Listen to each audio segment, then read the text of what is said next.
welcome to Sarah's Stampin' Retreat. Today we're going to be using this Blackberry Beauty DSP to create an origami box. So there'll be no gluing or anything like that. We're just going to use the piece of paper. So I'm just going to show you these papers first. This is the one we're going to use today with the birds on it. And then you get this one. So they've all got foiling on that side and the pattern on this side. Actually, I should show you the back side of this one. So that's the back side of the one I just showed you.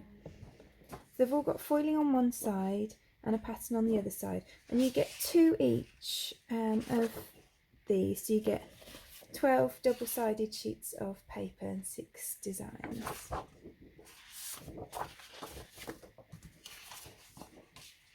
Or should I say 6 double-sided designs? So they're really pretty papers.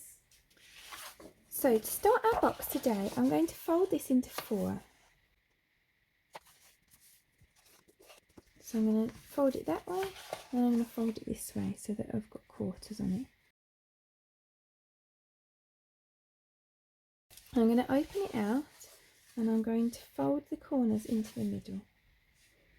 I'm going to do this as carefully as I can.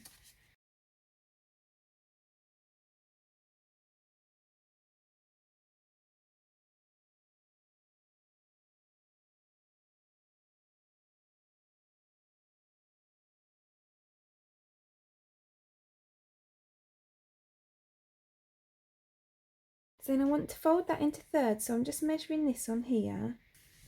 So I want to fold that about here.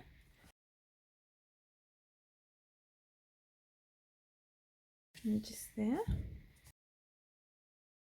Now I'm going to turn it round and I'm going to do the same thing again. So I'm going to fold it just here.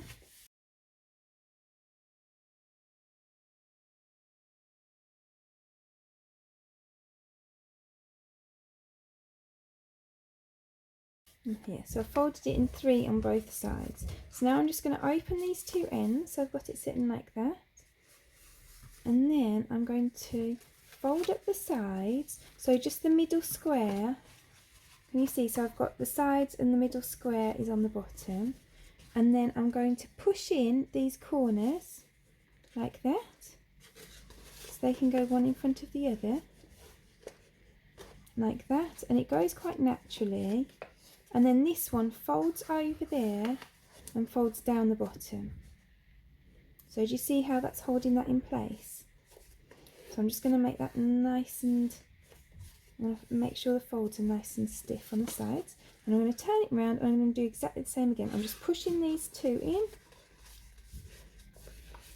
And then I'm pushing that over the top and down the bottom. And you need to make sure that all your folds are nice and accurate, because otherwise this bit at the end will become difficult. If you do them all nicely, then the bit at the end will be nice and easy, and it will just slot into place.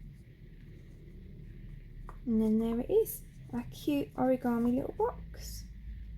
So literally all you need is a piece of paper. I really hope that you enjoyed today's project. If you did, I'd appreciate you clicking like below, and you can also press subscribe if you'd like to see future projects. If you press the bell button and select all, you'll also get notifications from YouTube when I've got a new video available. The paper that I've used for today's box is listed in the description below, and there's also a host code there, so if you pop that host code into your basket before you check out, then I'll send you a free gift after the end of the month. Thank you so much for joining me today. I hope to see you again soon.